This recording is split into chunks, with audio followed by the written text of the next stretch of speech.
गांव के एक छोटे से घर में दो बहनें रहती थीं। बड़ी बहन का नाम आयशा था और छोटी का नाम ज़ैनब। दोनों की आपस में मोहब्बत ऐसी थी जैसे एक ही रूह दो जिस्मों में बसी हो।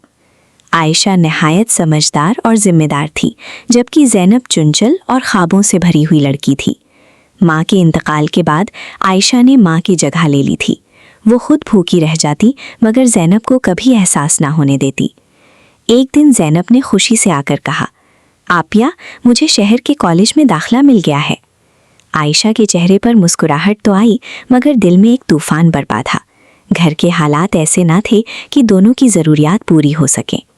रात को आयशा ने चुपके से अपनी अलमारी खोली, वही चंद जेवरात निकाले जो माँ की निशानी थे। उसकी आंखों में आंसू थे, मगर होठों पर मुस्कुराहट। ज़ैनब का ख्वाब मेरी जिम्मेदारी है, उसने खुद से कहा। अगले दिन उसने जेवरात बेचकर ज़ैनब की फीस जमा करा दी। जब ज़ैनब को ये मालूम हुआ तो वो रो पड़ी।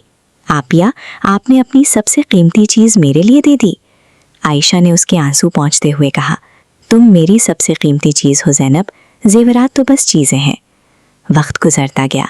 ज़ैनब ने मेहनत की, दिन रात पढ़ती रही। आखिरकार वो एक बड़ी डॉक्टर बन गई।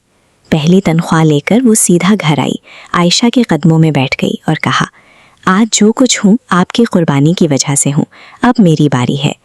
आयशा की आंखों में खुशी के आंसू थे।